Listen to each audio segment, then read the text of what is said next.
atuuliriza wonna wosinziira okutuuliriza tukwebaza okubeera ng'okola bwotyo. Peter Kibazo nze ndiwo mu studio za Radio Simba yakoze olwaleero, tukwebaza ali ku mulimu obudde buno, naawe tukwebaza okubeera nga osinziira eyo n'otuwuliriza wonna wosinziira okutuwuliriza. Nina Ibrahim Ssemuju Nganda awuliriza Radio Simba, walamusiza. Assalamu alaikum wa rahmatullahi wa barakatuh. Ssemuju, very very quickly, kisooka nti twagenze mu mood. Finally Electoral Commission yafulumiza roadmap nega nti okulonda mu mbeera eweri nga bwefaanana tetugenda kukujjawo naye kugenda kubeera kwa science mu bukomera. Obulwadde teriiyo muntu abuwakanya nti tebuliiyo. N'olwekyo njala ntegeerekeke bulungi nti obulwadde gye buli, butta abantu, bubaluma. Kati mu Uganda bw'oba otandikidde nti tubadde ba mukisa tunaakufunayo ko balwadde beetaagisa kuteeka ku byuma. Abalwadde tukyali ba mukisa be tuyina almost tubaterekayo obutalwaza bannaabwe. Abo mu nsi endala abalwadde be tuyina mu Uganda tebatuuka na mu ddwaliro. Mwami Musveni niwaabadde nga tatukkiriza kuba nkuŋŋaana. Abali mu iPod omukago gulimu ebibiina ebikiikirwa ebiina abaka mu Parliament bwe baasembayo musisinkana Munyonyo. In fact yali Asumani basaalirwa owajjema yamubuuza fabifudisi twagano gena entebe nesigala nga nkalu. Asumani yamugamba nti abefudisi ekiwaganyo genda ebiseera ebyo twakuba buli lukuŋŋaana gye twagenda ne batukubya tyagaasa Busoga, natukubya tyagaasa Teeso, Mbalala. Nanga nti ekiwaganyo okujja enkuŋŋaana zaabwe ozisazaamu. Museveni n'amuddamu n'amagamba nti Besigye ye Museveni yatuula ne security ne basalawo nti Besigye tagenda kukkirizibwa kuddamu kukola byabufuzi kubanga takkiririza mu gavumenti eriwo. Yagamba utayina takkiriza, yateekawo ne gavumenti eyo tugenda mukkiriza kutambula. Namugamba ate Kyagulanyi omugaana okuyimba nanga nti oyo security ejja kutuula esalewo. Neddamu omulaba Museveni ng'ayogera ku BBC nga nti Kyagulanyi yagenze ebweru n'ayonoonayo Uganda. N'olwekyo mu nsi y'emu tayinza kujja kukoleramu bya nsimbi. Kati abo abantu babiri n'omanya nti abo Museveni abaganya okukola ebyobufuzi nga ne COVID tannajja. Naye naffe abatali abo ababiri buli lukuŋŋaana lutubadde tukuba lubadde luggwera mu mbiri gwo.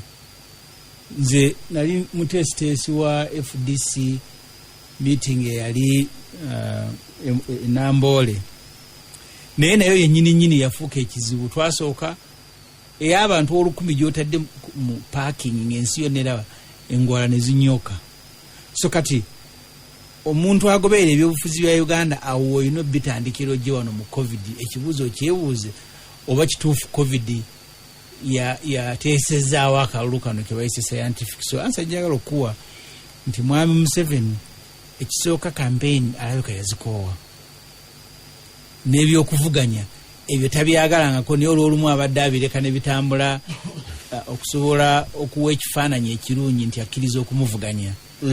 Naye bw'obudde bugenze buwongera nga yeeyongera okuyenjebuka okaddiwa ne bimutamira ddala. In fact mu Parliament ne muteeka terinaba kuyita lye baali baleeta nga bagamba nti tukyuse mu constitution. In fact beri muli ayita nga tejja kukkirizibwa kubeerangayo kulonda ng'okulonda okwawamu kuwedde. Nti mumwe muli Jinja mukuba campaign, muli Ujiri, muli Arua, ngibe takyagala ddala bibeerewo bwetumala kuno okunene nga biwedde awo muleko. Kaakati awo otuukidde wano olwaleero. So Electoral Commission ogenda okulangirira nti kati yagala kulonda kwa scientific okutalimu kuba campaign za alaare.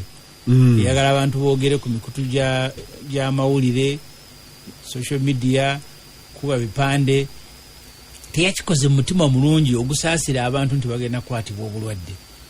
Yakikoze mu mutima gwa kuwa mwami Museveni kalembereza ne bwawulira omusinde nti baba ekiri ekireka etabbu egudde takyayagala kubiwulira ebyo era ebyo bye byali mu tteeka erya public order management act nti poliisi yejja okuwanga olukusa actually temwalimu nti poliisi yejja okuwa olukusa poliisi yeewabwewi akawaayiro nekavunulanga bweyagala nti ojja kutegeeza poliisi yo neega nti ejja kuwa olukusa kitegeeza ogenze kusabayo olukusa kati kooti neega nti naaka kawaayiro kavuddewo kakati awo wetuvudde pita okutuukano wetuyo olwaleero ffe nga FDC ku lunaku oluwedde lwali lwakutaano twatuuza meeting eya National Executive Committee ngerimu ne Parliamentary Caucus netukkiriziganya nti okutambuza ebintu bino mu ntambuza ennungamu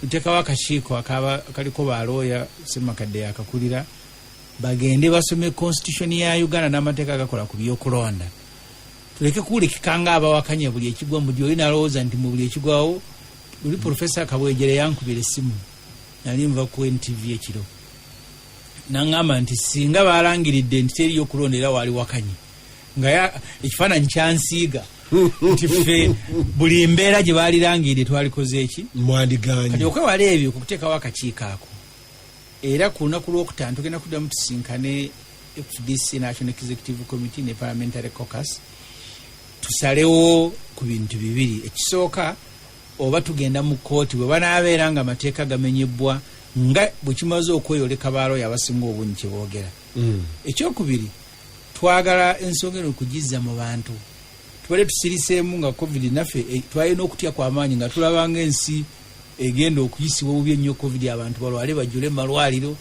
nga tebalina we basiza naye kyetulabyeko sofa myezi gye n'esatu nti Katonda yatwagadde nnyo covid ali mu Uganda sofa abali mu ddwaliro Entebbe wabalabanga bali mu kukuba muziki abalwadde so buli tetunaa kufuna gwalayoka gwe basiibudde ng'agendera mu kagaali oba nga mwetiya ku stretcher nga mu America ate tunnatuuka kakati tewaliiwo nze mu kulaba okwange tujja kusalawo meeting ku lwokutaano kigaana abantu mu weegendereza okutambuza obulamu bwabwe nga n'ebyobufuzi mu ebiri ffe ku paalamenti singa walaba we twatandikira nze nali nakava Tanzania baatugoba ku paalamenti abalala bakakoza abakiiki ya Uganda mu African Parliament nabo abatwala kaguddeyo muyinza okuba nga mulese covid kati olwaleero ku paalamenti abeegendereza ku leve takwata mu ngalo batono abasinga obungi nga tebazikwata naye beekuba nkokola ninamu n'abegwa ne mu bifuba n'okusemberera lulinga emboozi tetukyaginyumya kati olwaleero tunyumya lwe twali tuyisa ekiteeso ekiteekawo cities kyali kyetaagisa 2/3 ya paalamenti twali ababaka nga 350 olwaleero gugamba nti paalamenti ababaka 350 ku bina basobola okutuula n'ogamba nti Ssemuju tasobola kuba meeting bweyogerere abantu 5 ng'ate nze nyina nawanene nsobola ogituuza Nambolo oba mu kisaawe walala so n'olwekyo ffe nga FDC paalamenti ya 350 etuula tuli 465 naye etuula litwali tuyisa site buli omu yali ateekwa okubeera nokwe n'abantu ayinza obutabaawo naye kuolwo baali bateekwa okubawo nga twetaaga ababaka nga 350 okuyisa ekiteeso era abakana twaliwo nga 4 kakati nzaga nti paalamenti ebina bituula nti omuntu ajja kutuuza meeting bweyogerere nti oyo agenda okuleeta covid nga lwe twali ewakiso nga tulonkinga kampeyini y'okukuba obusefuliya nti 40 gavayoletinze ne mu bifuba beegwamu n'okusembera emboozi n'enyooka ne mu kantini gye tutula teriyo social distancing so therefore ffe twasazeewo ng'ekibiina okusooka nti tugenda kufuna ekiwandiiko ky'abalooya kyekigenda okusalawo oba ng'ekibiina tugenda mu kooti ekyokubiri ku lwokutaano ero tusalawo oba ensonga eno tugizza mu bantu bwe tunaagizza mu bantu ekyo kitegeeza nti tuddayo ku ngeri gye twetambuzaamu ebyobufuzi eyasoose tujja kulangirira nti olwaleero tuli Jinja kati awo poliisi yo yeetegeke titugenda kukkiriza Peter kugenda mu kulonda nga mwami Museveni ye candidate naye yasalawo ebinaakolebwa mu kulonda okwo buli kimu kuba nze mmanyi bulungi okusooka nga totanagenda na mu bya scientific election ebiseera bino eby'omuggalo biwadde mwami Museveni omwagaanyi okukola ebintu bingi byatateekwa kukola ekimu ku byo electoral commission yayita abantu companies ezinafulumya obululu printing ballot papers. Companies neziwaayo okusaba ezawaayo ne bazitwala Attorney General for legal advice nga tebana kusunsulamu na kusayininga contract. Zabadde ziri Museveni n'asalawo yekka nti company y'abajamanyi gye bayita Veridos emabega kaawo yajja n'esayininga joint venture ne Uganda Printing and Publishing Corporation, kitongole kya gavumenti ekikuba ebintu bya gavumenti nti bebajja byamanko gavumenti okola ebiwandiiko ebimu ebiri sensitive nga passport nga ki. Kati Museveni possibly bebagenda n'okola driving licenses. Kati Museveni yagambye nga ayinamu basinkanye abayambi be nti n'ebyokuba obululu kati mbiwadde abo. Teyakomyawo ne voter identification process ya procurement yakomyawo. Kati tulinze tulabe electoral commission kubanga bids zebawaayo okusaba kwa abagenda okuba obufaananyi kwatuukadde Attorney General bafulumya n'ebirango mawulire. Kati Museveni tabirinze kuggwanaga wano mu kuba obululu. Ekyo ekitongole akivunaanyizibwako ye Minister for Presidency Esther Mbayo. Kati mu ofisi ya Museveni bagenda okubira obululu bagenda okumonitoringa voter identification machines. Bw'otuuka ku polling station mwoteeka ekinku n'esoma erinnya nega nti ono Ssemuju nazo yaziwadde abo aba Veridos be batekozireeta. Nagenza okubuuza abamanyi ebyokulonda nga bagamba nti bw'obawa ebya voter identification kitegeeza nti electoral commission era n'okusalendalinga voters register n'egibwa abasobole ogifeedingamu ku lunaku lw'okulonda nga bateeka mu buteesa omuntu n'alaba. Therefore akalulu ke tugendamu bwe tutaateekewo tunataggyeyo n'amaanyi ga mu buto tugenza okuyingira mu kalulu nga Museveni asigadde kimu kwerangira kyatanaba kwewa akuba obululu takkiriza kola campaign yalina voter identification machine. Of course voters register asobola ogifuna ne waba tayise muli nekkubo naye kati yonna abaagitute nga ne wagamba kugikyusaamu nga ne bwagamba nti mu kitundu kyegundi mu byuma temuteekamu balonzi tugambe kati nze ekira gye ndi MP ku voters register tulinako abalonzi kati 16,000 nga ne waga nti omukaaga mugujjeko otuuka ne batukamu mashini nga toliko nagaa gwegenda tewaligestaringa. So kati process gye tugenzemu gye ngamba nti tulina kulwanagana nayo. Ekirungi tumanyi bulungi tulina okulwanagana nayo, buli omu akimanyi bulungi.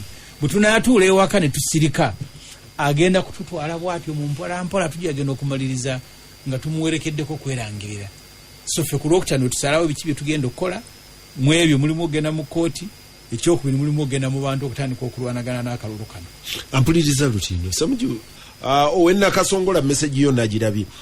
Ssemuju bwe nkuwuliriza ekisooka nti ng'oggyeko ekyokugaa nti scientific election biri ebirala bye mubadde mutugamba bulijjo nti era mwami Museveni obululu yabukuba yalonda ababubala yakola ki ekikyuseemu olwaleero ye component ya scientific election. Ali ewuwa ekiro essaawa eno abuuza Ssemuju kakati mwaka akalulu tugende. Okusookera ddala ekyo ekibuuzo takibuuza kalulu ka scientific election kokka. Nze bukyanga nyingira ebifuzi politics mu 2010 buli mulundi wabaddeyo okulonda ekibuuzo ekyo kibadde kijja. Omwaka gwe nyingira ebyobufuzi nasanga olutawo lw'okulwanagana ne electoral commission ogobamu omugenzi Alhaji Aziz Kasujja nga lulubyendabenda. Era nali omu twakera ku makya ssaawa 10 twakinga emmotoka ekola Dr. Besigye atukuleme tugenda tubulookinga omulyango gw'electoral commission ku makya ebyembi ne batwogera twasanga twakita zitulinze nga ne ku olwo ekibuuzo kyaliwo nti akalulu ke tugendamu ekitongole ky'electoral commission kyekubidde ku saidi ya Museveni. Tukagendemu tetukagenda buli mulundi ekibuuzo ekyo kibaddewo. Mu FDC kwe kukiriziganya nti buli oleka omwaganya okubanga nga si biseera bya kulonda n'okkuba olukungano ogenda okusinkana abakulembeze be FDC olina okujjayo n'ag'omu buto. Ne tukkiriziganya nti buli kalulu akanaabeera buli mwaganya ogunaabeerangawo tugenda gukozesanga.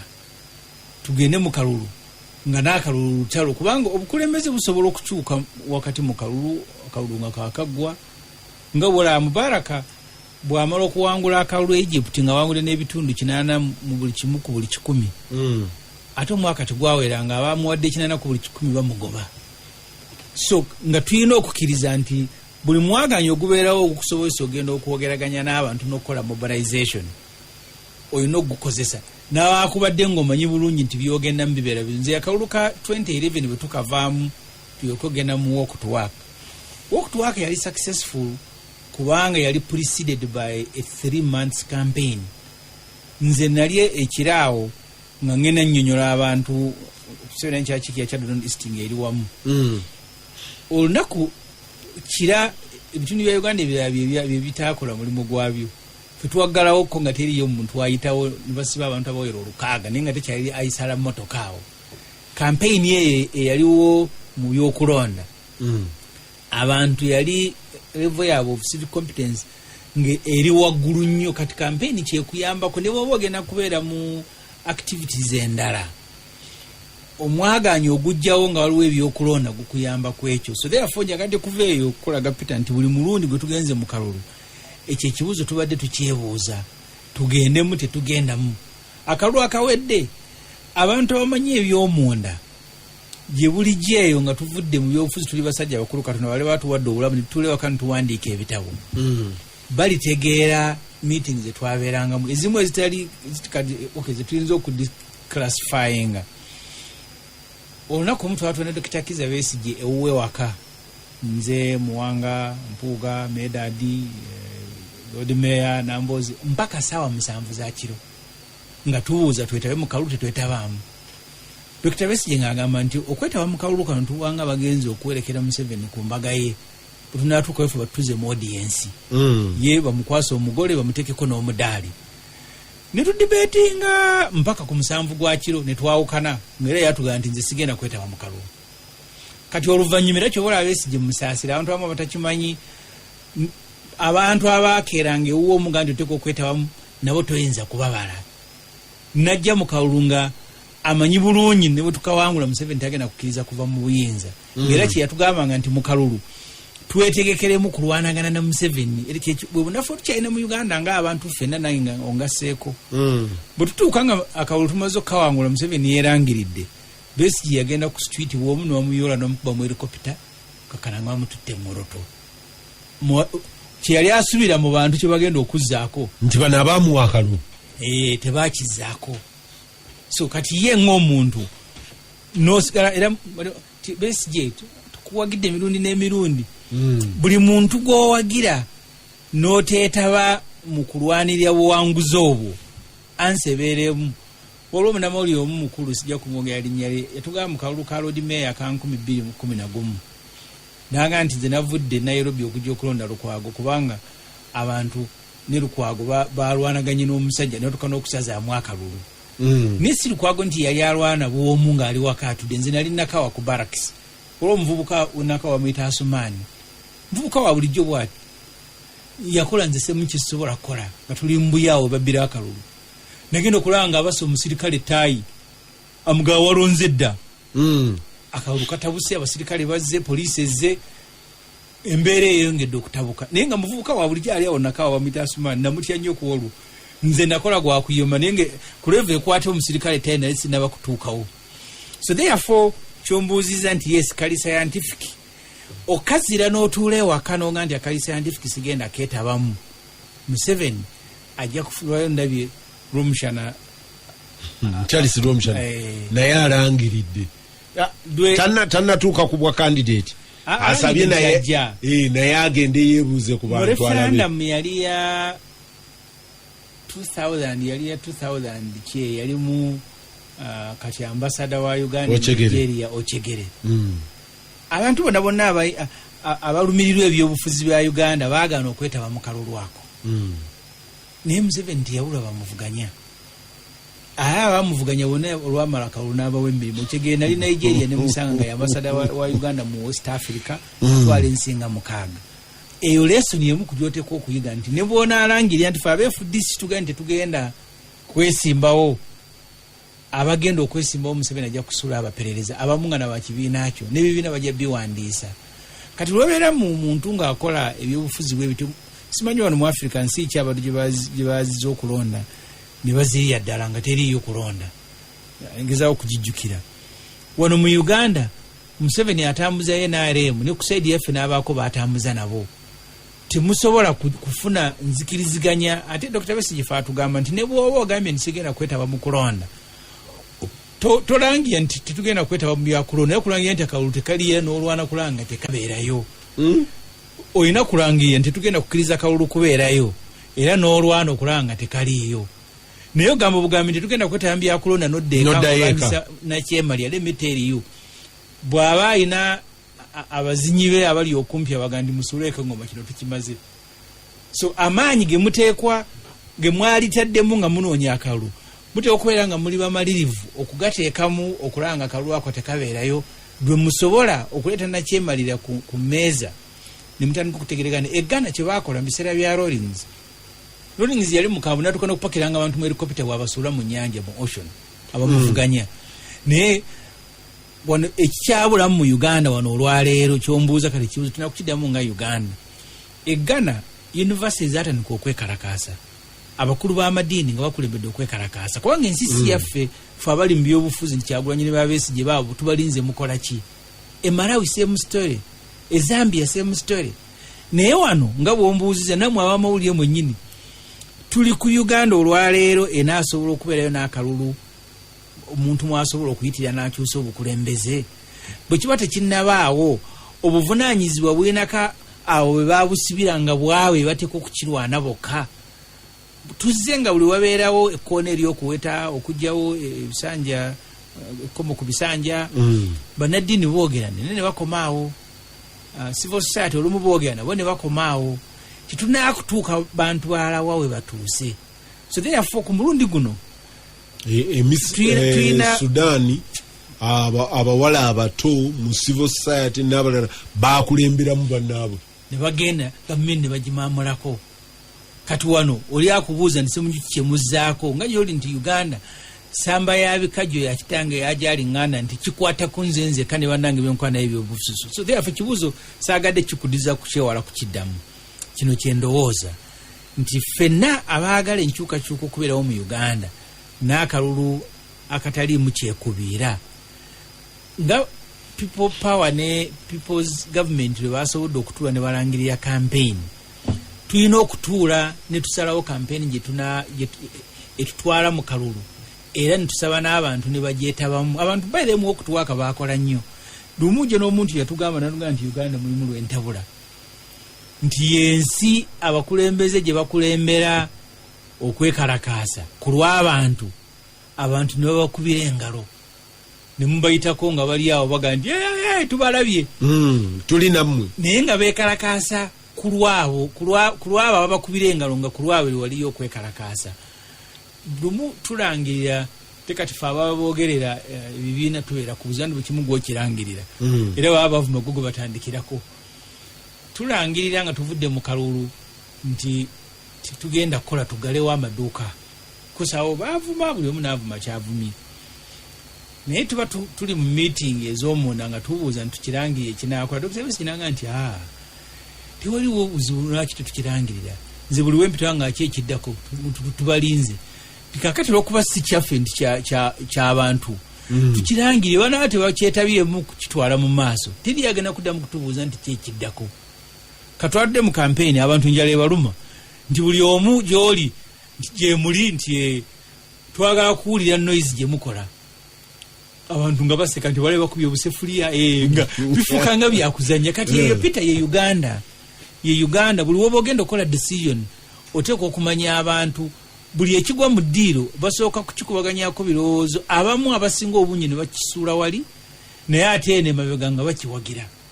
Mu Uganda mutuyina abantu abalowooza nti bateeka okubeerayo balumira mwoyo nga 500 bagende ku lwabwe bakyuse embeera. Nze njukira nga tuli mu parliament mu 2014 tulwanyisa okugyawo emyaka, siryerabira mulamu wange tuwa suicidal. tuli mu office ya head of opposition tulengera Museveni asindise SFC Sereko Mamadio wa Kampala Centre ya recording ku simu nga tubalengera bafuluma president's office bayingira parliament ekidirira buli omunga akimanyi naye ne twewaayo mukwewaayo okunyira abaka mikwano gyange basatu badduka ng'embeera etabusi tebagirinda ne baweta bwanga ogenze nze nali wa mukisa mubinze gwe baasooka okusuula mu busajja ne mbugwamu bulinganga 12 nga tebunaba amaanyi gonna bukyagalina ne bunvuya ne buntuga kugakye mugamba nti naye era nali ngamba abekya ne banga ne bannange n'ekyo nakyo ne mukirinda ku TV ekawungeezi mulimu abajja okundaba nga abantu kyenagalama ne group gye nagenda baga n'ekyo nakyo ne mukirinda ne mugamba aha ekiwadde mu parliament amu nga baguyita muzanayako seekoomu nga ayogera ku TV emunanga nti abaana abo babakuza bubi balinnya emmeeza nga yeggwanga emmeeza alabamu byakuzannya so therefore okuddayo ku kibuuzo ekinene ky'obuuzizza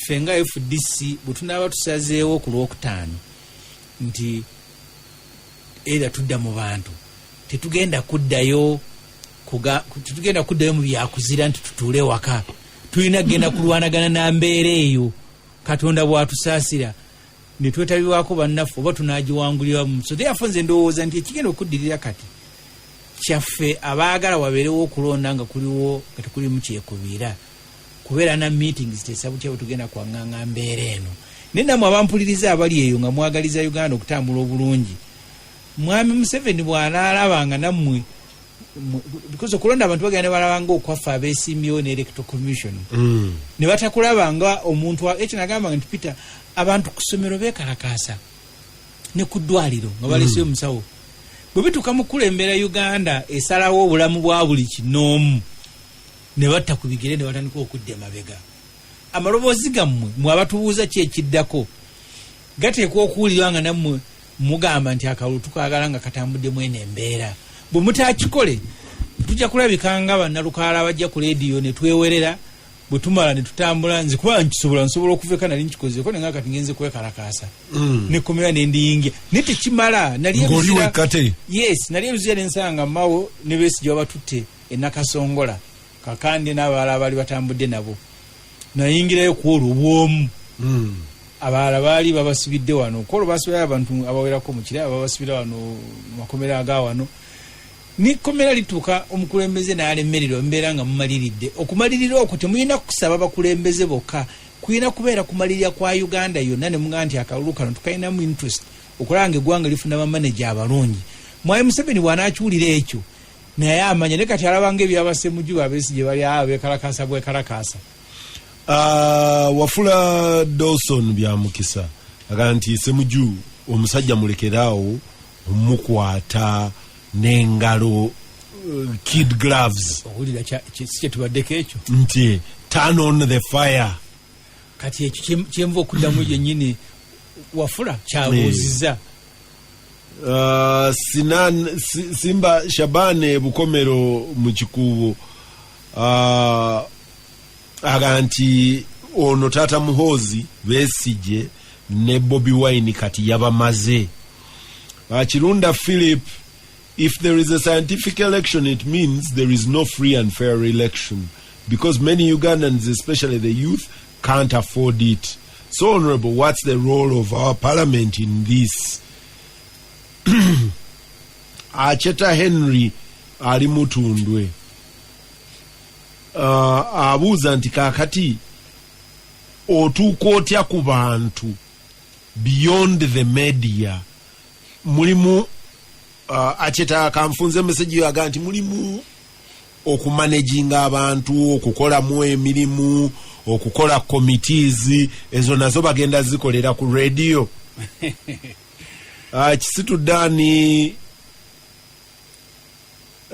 Kisitudani agambye tosobola kusamba mpira nga bakusibye emikono n'ebigere ng'ate gw'osamba naye atuuka buli wamu awo tewabaawo bwenkanya kano tukaveemu Kisituye akavaamu buvi Kefa agamba allow me to write this in English. Honorable Ssemuju, this means that the message that you people are packaging is not in consonance with the people's problems. There might be a problem with the message.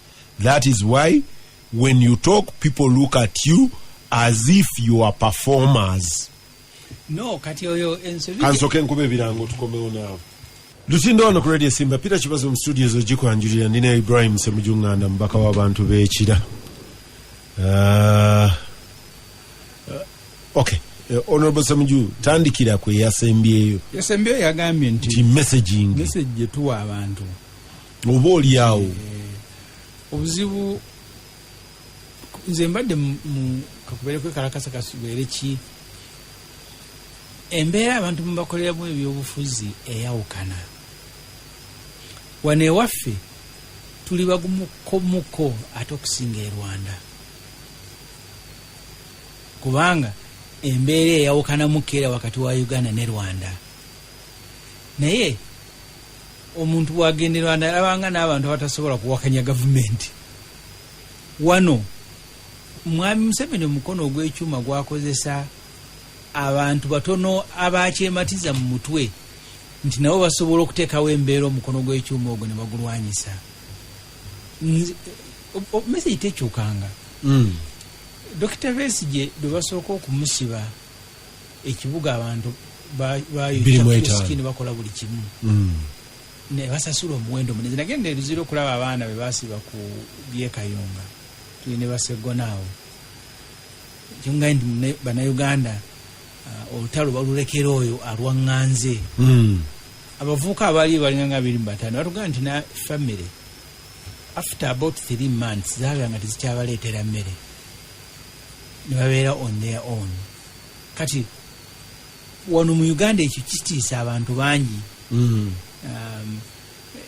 Si message abantu abagala Museveni aveeko banki ovolaba buli wabeerawo omwaganya bakimulagira kyovola n'enkuŋŋaana tayagala zibeereyo.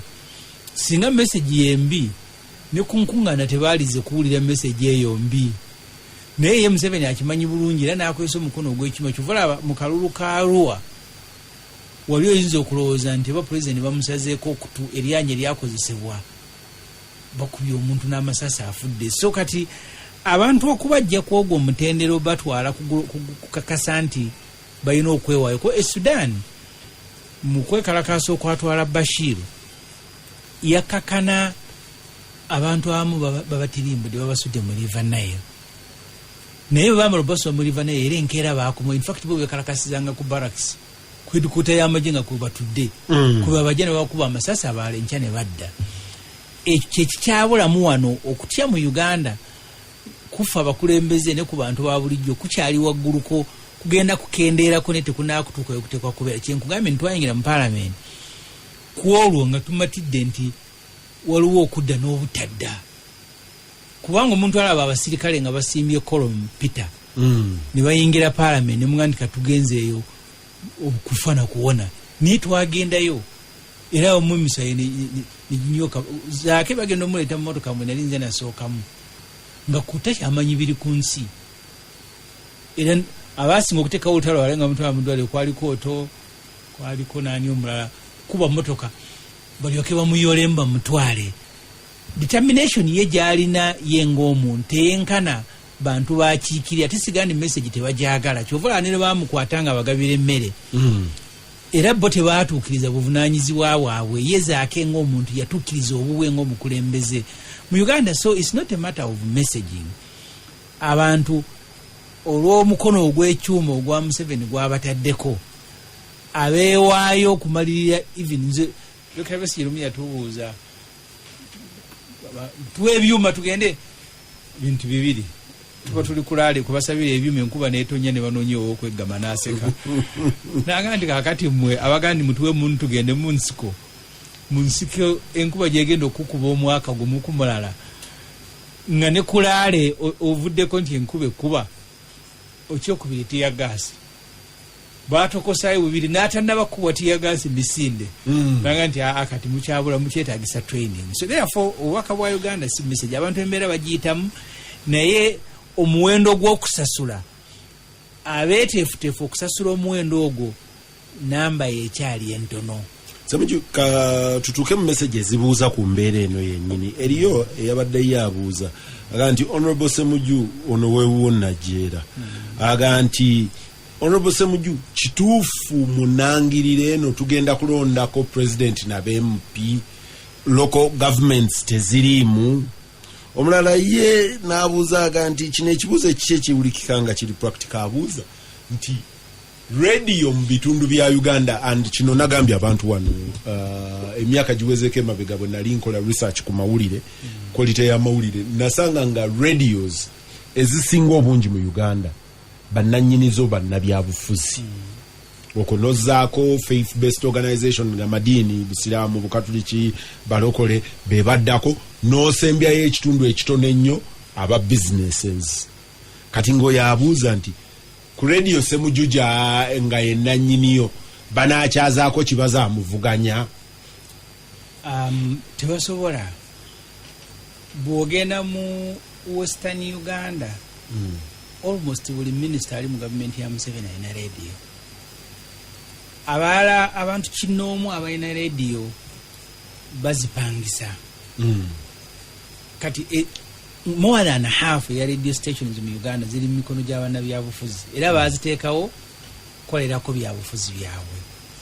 Kati abo ne bona abo oyagala nnyo tagenda kukkiriza akamuvuganya mu biseera bya campaign ate nga kya butonde ne bwe naali wadde nze nga ndi radio ntaddewo ya kupromoting FDC so akukkiriza muntu amvuganya ate kujja kupromotingirako Museveni. It is not possible because nkitaddewo primarily nga platform ya FDC. Radio kati nga Simba eziteekebwawo okukola ebyamawulire ebyobusuubuzi zeosobola okubeerako nga buli omu ajja kubanga nanyini wayo talina interest ya kwesimbawo alina interest ya kukola ye business ye muntu asobola okujja nayogera n'agenda takufaako ne bw'aba akuwagira ne batakuwagira agitaddewo ng'ataddewo byabufuzi tosobola girinnyako ate zezisinga obungi naye ate neziri private mu Uganda ng'ogyeko ezo ezimu naddala eziri ebweru w'ekibuga Kampala ezo RDC be bazifuga. Ffe tubadde tugenda tusasula ssente nga Dr. Besigye atambula ne musasula miliyoni emu ne babawa receipt ne bakyajinga buli ssaawa miliyoni emu. Akwatibwa ensonyi ajjako generator atakwatibwa nsonyi ng'ejjinja yaleeta abapoliisi Dr. Besigye bamusiba mu studio nga wano wendi mwe bamusika mpaka nga bamusudde ebweru eyo RDC badde bajja babikola. Kati ate mulimu twalinako abavubuka baali Kabalole eyo ne Hoima nga bena ladies babiri kukosa bananyini bazo BNRM nanyini wayo yabajjako n'embooko nga zinyooka saa kumanyira kweriya nga ovuka ku bujja bumvumire.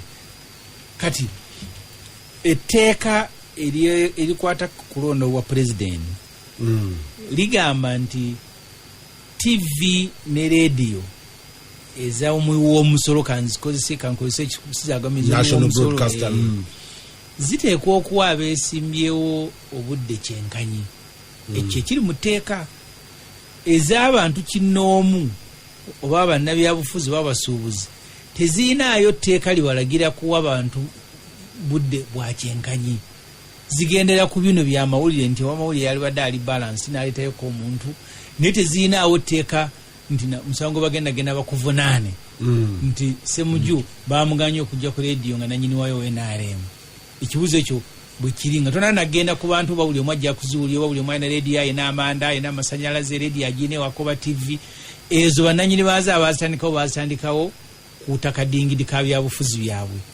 Waliwo abuuziza Peter nti okulonda kwenda kwe tugenda mu timetable yabuziza radios yabadde Julius Entungamu n'eriyo omulala ayongedde ku ekyo yaga nti radio zinakyaza bakansala b'MP ne president n'aba district bonna kino aga nti kino mu budde bwe bumu. Ekyo kyabuuza kwagamba kyemmanyi takibuuza nti ansa agisuubira mu nze naye awa contribution ye kulaga nti twolekedde olusozi lunene.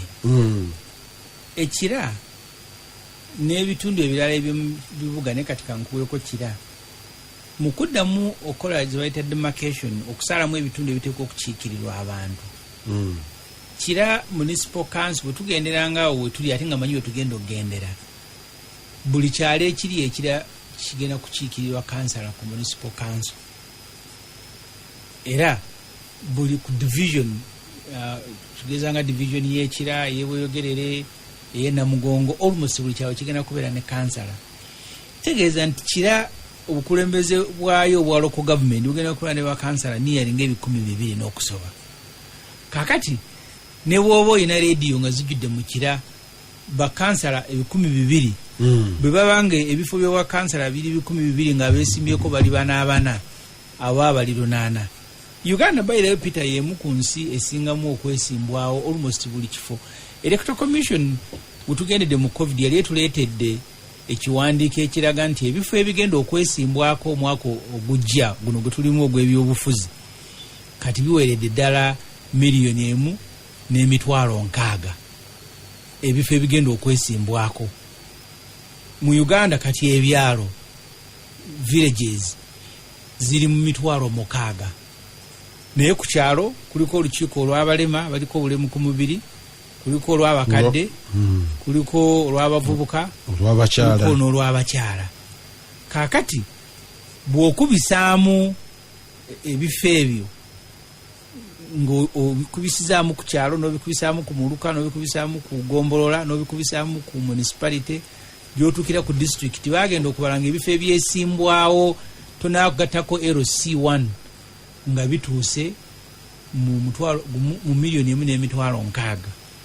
Kati kitegeeza nti tugenda okugenda mu kalulu ng'abantu abeesimbyewo ku buli kifo bali mu $3 oba 4. Kati abo obasuubira otya okubuna rediyo era nazo ne zibeera n'obudde obugenda okuwuliriza buli muntu bamuwa omwaganya tujagenda okumaliriza. Ekibuuzo ekyo abantu bakibuuzanga nnyo kagibeere ku mikutu gy'amawulire nti buli muntu mumuwa omwaganya. First of all rediyo zennyini ne TV nazo zirina abantu bezaagala okuleeta abantu be bajja okuwuliriza. Tezijja kunyumirwa kuleeta buli omu nga eddakiika esooka 5 alina kunyonyolako yaani. Abantu balina bugumiikiriza obwo bugenda kuwuliriza abantu be batawulirangako. Kati emikutu gy'amawulire togenda kujja gikakako bantu nti buli omu girina omumuleeta. Era gigenda kukananga gironzeeyo abo abawuliriza emikutu egy'enjawulo be baagala okuwuliriza. Kana akawulu ke tugendamu n'abakateeka bennyini tebamanyi bwe kagenda kutambula nabo bakyagerengetanya bugerengetanya. Ekibadde kyangu nsuubira bwe banaaba bafulumiza guidelines zaabwe balina ozirelaxinga abantu ne batuuka nga at least katugambe oli nga kansala nga buli kimu kiremeredde ng'asobola okuŋŋaanya abantu ab'ekyalo kyo kuba tunaatera okuddamu ne meeting zero sizituule. Tuyinza gamba nti omuntu tasobola kuba meeting ya kyalo yamuluka yadde ya sub county presidential candidate waki muli bino nti kale tuganye procession nti abantu bajjenga mu kisaawe teriyo campaign n'emu buli omu noonya radio kwonayogera. Ate Electoral Commission nemalayo neenaaza bulungi neetulawaingega si buvunaanyizibwa bwayo okunoonya radio abantu kwe banaayogerera.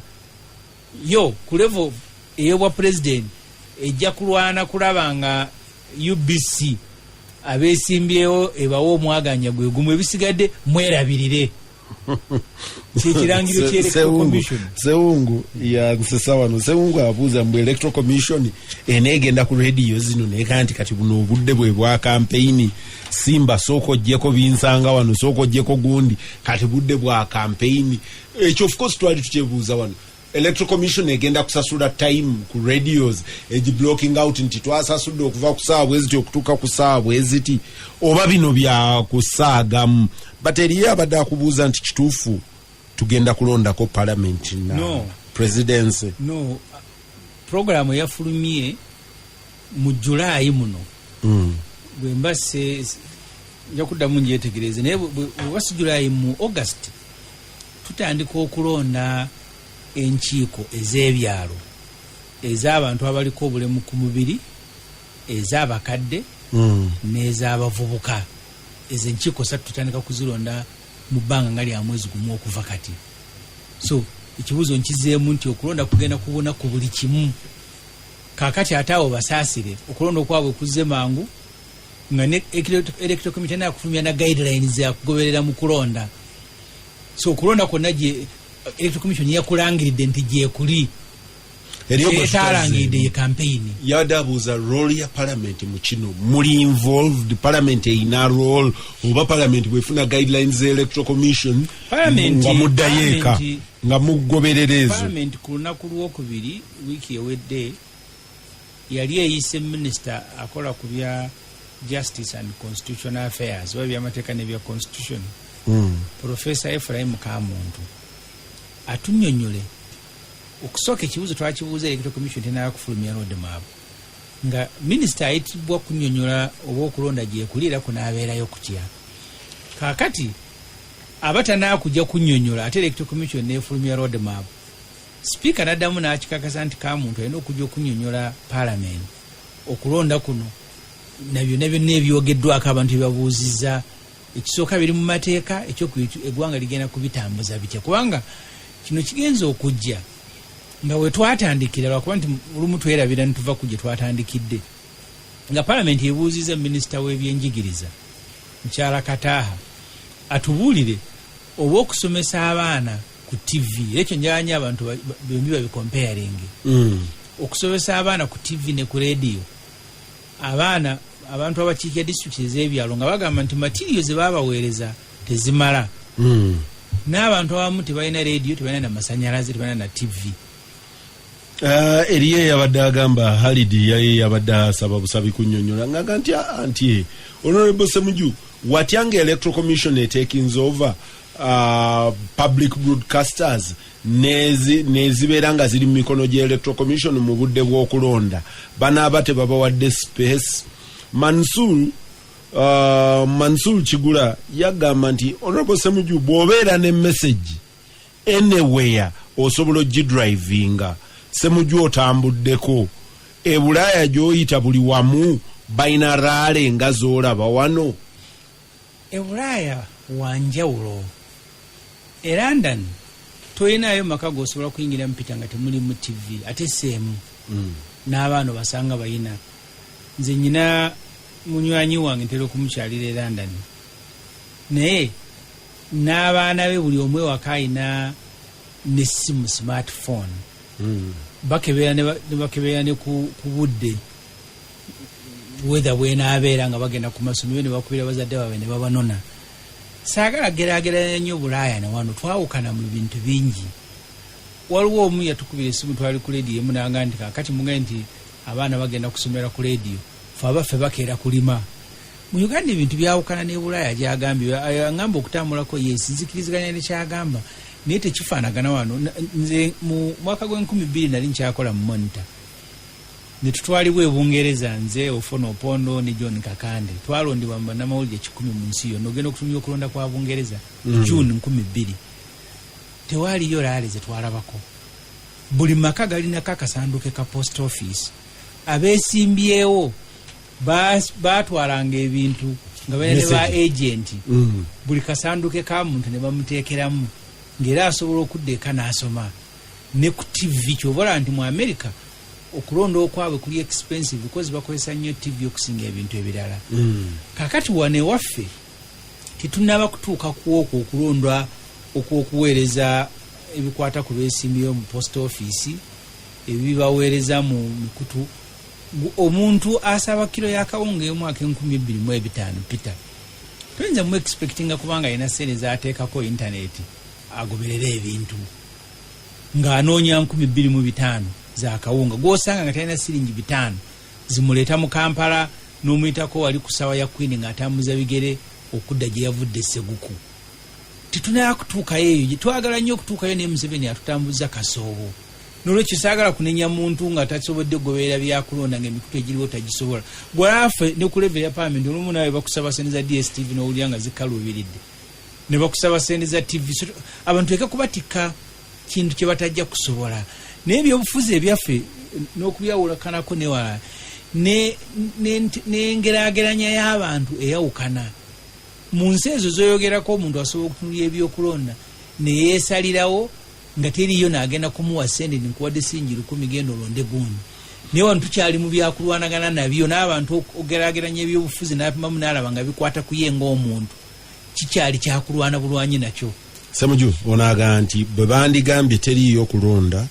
mwandirwanyi okulonda kwa sayansi mukayana tutandike obudde nga bugenze mujja kayana temutya buti kuwangulwa Julius kati oyo yakizizzaako ku kiri kyenatandise nayo bw'aba atunuulira ebyokulonda yalaba bikwata ku ffe beesimbyewo maybe ne electoral commission ebyokulonda bya Uganda ebitebenkeza ensi yo n'abantu abamusiga nsimbi abajja okukolera muno ne bamanya nti ensi eweddemu ebyobuvuyo bwe mba ntaddeyo ssente ebyokulonda byayo tebigenda kubeera nga bya Sudan tebigenda kubeera nga bya South Sudan ensi tesobola kutebenkera negagalo kungujekeza abawarabu katonda ziyawe zina amafuta amangi maybe ne China ng'abantu abaliza okukoleramu emirimu bakyalina okutya nti obukulembeze bwe bukyuka ensi eyinza okutabanguka saaga otunulire byakulondo bitunuliremu ffe Ssemuju abanoonya obulu bitunulire mu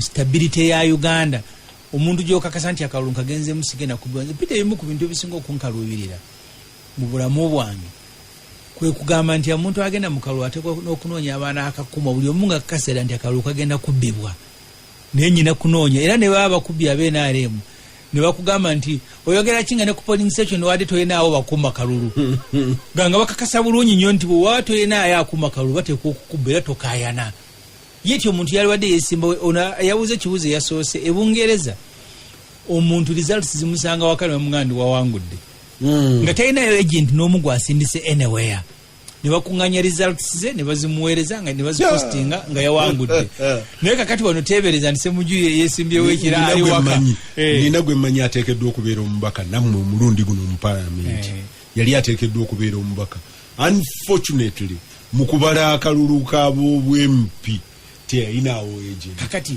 eyali amuvuganya n'akizuula n'abikyusa era mu ngeri yawe ya mankwetu n'abikyusa kati yali mu palamenti oli teyatuuka kati ebyo tuteekwa okulwanyisa biveewo mu Uganda si kulwaffe ffekka abaliwo olwaleero naye ne kuwalwa abanaddawo nga ffe tumaze okukulembera nti ebyobufuzi toyina kukuŋŋaanya abantu bagenda kukuuma declaration form waliwo agenda okuzibba ng'era abatakuŋŋaanyiza abantu nga talina ssente zimala oyo n'afuuka candidate wakuba ne tukyenyumiriza ekijja okusembayo Ssemuju wawo Mansur ye yabadde agamba Ssemuju lwaki bye mugenda okulangirira temubirangiririra wamu ng'opposition singa FDC people power DP ani kati ebimu olw'okuba tuli bantu banjawulo ebimu tulina obirangira kuba tulinayo FDC akuba ku headquarter lunaku ng'akubuuza ki ekiddako kakati ate nammwe bw'otalangirira n'olinda banno mu omulayinza obutalangiye era nga nti akalwanzi sifaayo embeera gye kagiramu yonna nkaagala